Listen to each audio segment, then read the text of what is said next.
बुलेटिनच्या सुरुवातीला एक मोठी बातमी आहे। उत्तराखंडच्या धरालीमध्ये ढगफुटी आणि भूस्खलनामुळे हाहाकार माजलाय।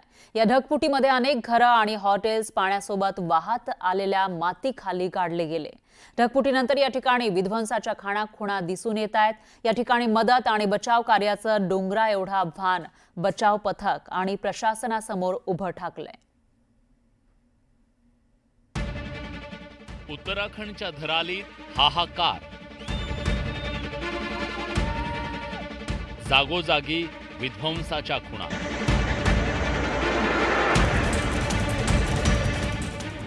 मदत कार्याचं डोंगरा एवढं आव्हान।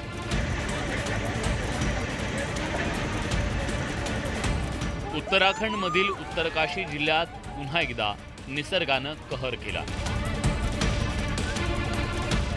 हर्षिल जवळच्या धराली गावात ढगफुटीनं संपूर्ण गाव ढिगाऱ्यात रूपांतरित झालं। ढगफुटीमुळे खीरगंगा नदीला आलेला विनाशकारी पूर आणि डोंगरावरून वेगानं येणाऱ्या माती आणि दगडांचा राडारोडा यामुळे 40 ते 50 घरं, हॉटेल्स पूर्णपणे उद्ध्वस्त झाली।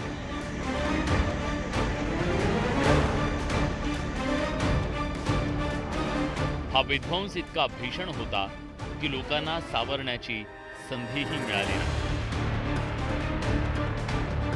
पाण्याच्या प्रवाहामुळे ही घरं आणि बिल्डिंग होत्याची नव्हती झाली। ही घरं आणि बिल्डिंगमध्ये असलेले नागरिक पाण्याच्या प्रवाहासोबत वाहून गेले। या दुर्घटनेत अनेक जण वाहून गेले तर अनेक जण मातीच्या ढिगाऱ्याखाली गाडले गेले।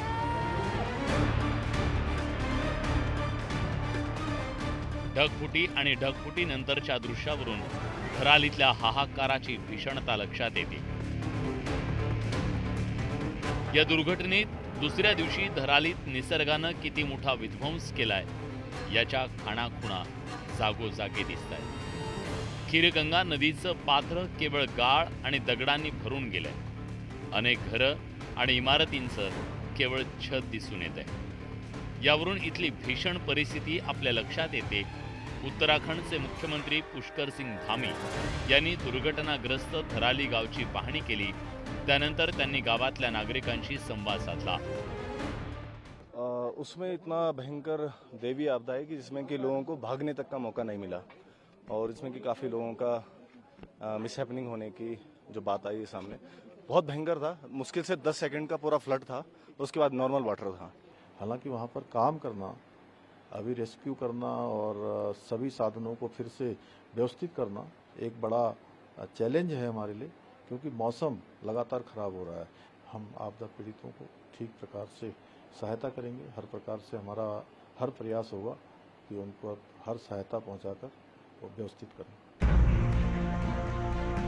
लष्कर आणि ITBPच्या तुकड्या घटनास्थळी उपस्थित आहेत। मदत आणि बचाव कार्य युद्धपातळीवर सुरू आहे। हेलिकॉप्टर आणि ड्रोनच्या मदतीनं शोध मोहीम राबवली जाते।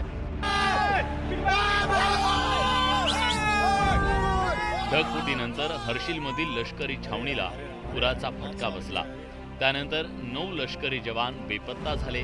त्यापैकी 2 सैनिकांना सुखरूप वाचवण्यात आलं, तर बेपत्ता सैनिकांचा अजूनही शोध सुरू आहे।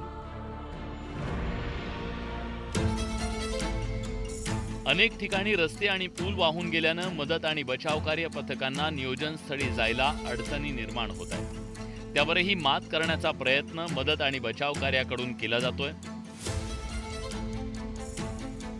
जो क्लाउड ब्रस्ट हुआ है जिससे रोड और ये ब्रिज, आयरन ब्रिज जो है वॉश आउट हुआ है। अब इसमें अगर हम रोप एंकर करके इधर से उधर करते हैं तो ये अभी सॉइल इरोजन हो रहा है। इसमें संभावना बन नहीं रही है और इसका अल्टरनेट यही है कि हफ्ता 10 दिन जो भी टाइम लेता है BRTF, यहाँ से जो है आयरन ब्रिज, जिसको वैली ब्रिज बोलते हैं, वो बन सकता है। वहाँ पे जितने भी धराली में जो लोग थे जब ये घटना घटी और जो जिनके लाइफ वो सेव कर पाए, तो वो उन्होंने धराली सुरक्षित गांव की तरफ सुरक्षित स्थान पे वो ले गए। उधर के एंड में जो फंसे हुए थे लोग, वो 60-70 की संख्या है, उनको SO हर्षिल ITBP की मदद से वो गंगोत्री ले गए।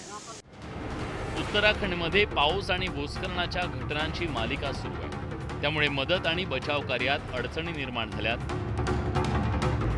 उत्तरकाशी के नालापानी इलाके में सुबह 6:30 बजे से गिरा हुआ मलबा अब हटाया जा रहा है और इस वक्त इसलिए क्योंकि यहाँ पर 2 जेसीबी मशीनों को लगाया गया है। लगातार जो मलबा गिर रहा था उसको हटाने के यहाँ पर कवायद की जा रही है। आप देखेंगे लगातार कोशिश करते करते अब ये रूट पूरी तरह से खुलने की तैयारी है, लेकिन ऊपर से एक बार फिर देखिए पत्थर गिर रहा है और तुरंत ही यहाँ पर ये सीटी बजाई जाती है ताकि लोग बचाएं और जो जेसीबी वाले हैं वो भी सर से भाग के आते हैं क्योंकि ये पत्थर लगातार रह कर ऊपर से गिर रहे हैं।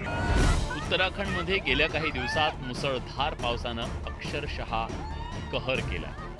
भूस्खलनाच्या अनेक घटना घडतायत। या ढगफुटीमुळे हाहाकार उडालेल्या धारलीमध्ये मदत आणि बचाव कार्य करण्याचं डोंगरा एवढं आव्हान मदत आणि बचाव पथकाच्या समोर उभं ठाकलंय। Bureau report, News 18 Lokmat.